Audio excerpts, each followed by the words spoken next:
Hello everyone. Today we will be looking at an introduction to radical expressions. And our objectives are going to be to first define what a square root is, and then number two, what it looks like to simplify expressions of the form square root of u squared, where u might be some other expression like 10x or 14y cubed. So first off, the definition here of a square root. The number c is a square root of a if c squared is equal to a. So c is really the answer to this question. What number squared gives you a? For example, 9 has square roots of 3 and negative 3. Why?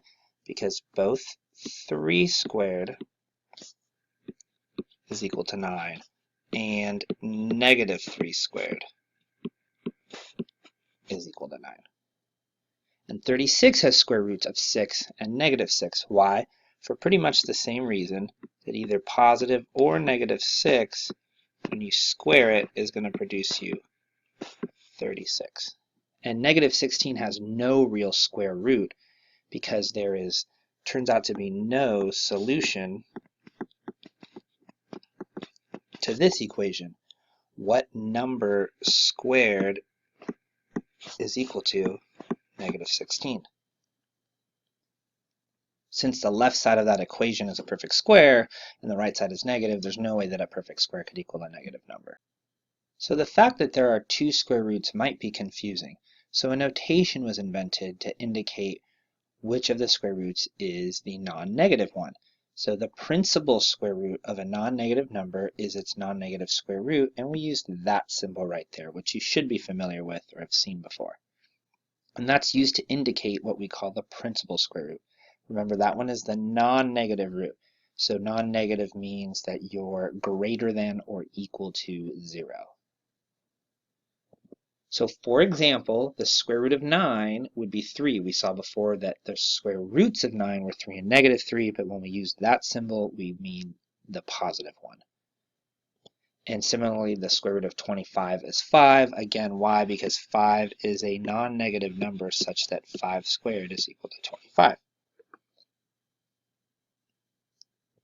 So let's look at a couple of examples here about simplifying the following radical expressions. These are all numerical.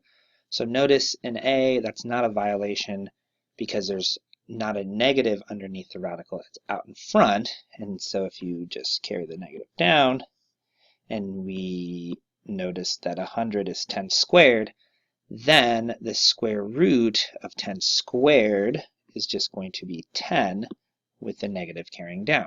10 is the number when you square it, you produce 100.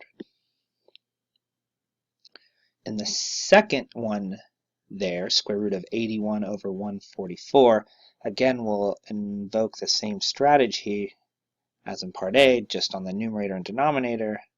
So the numerator is 9 squared, the denominator is 12 squared, and so a number for which when you square it you get 81 over 144 is just 9/12.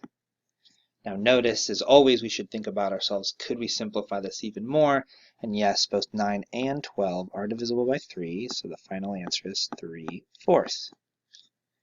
Notice that we could have divided earlier before we square rooted. Both 81 and 144 themselves are divisible by 3 and divisible by 9. And then last but not least here, square root of 0.49. Remember, 0.49, if we read it appropriately, is actually at the decimal form of the fraction 49 hundredths, which again, if we just use what we did over there before, the square root of 49 is 7, and the square root of 100 is 10. So you end up with just 7/10, which doesn't reduce anymore, since 7 is prime, and 10 is relatively prime. Okay, so now let's look at how we can invoke that same strategy if we have variables.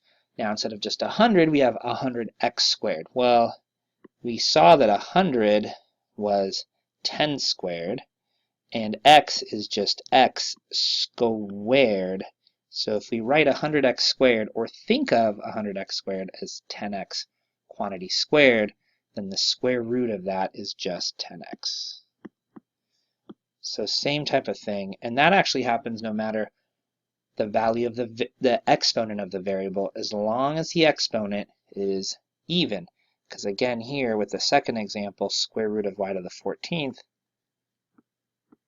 I can just write y to the 14th is y to the 7th squared, because 7 times 2 is 14, and the square root and the square cancel, and that just gives me y to the 7th. And then last but not least, square root of 81 x to the 4th y to the 10th. That's about as nice in terms of a complicated expression as they could get, because 81 is 9 squared, x to the 4th is x squared, and y to the 10th is y to the 5th squared. So it's all of those squared. And as we saw before, the square and the square root cancel, and that just gives us 9x squared y to the 5th.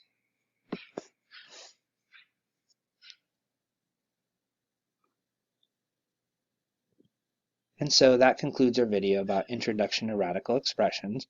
Again, we defined what we meant by a square root, and we simplified expressions of the form square root of u squared.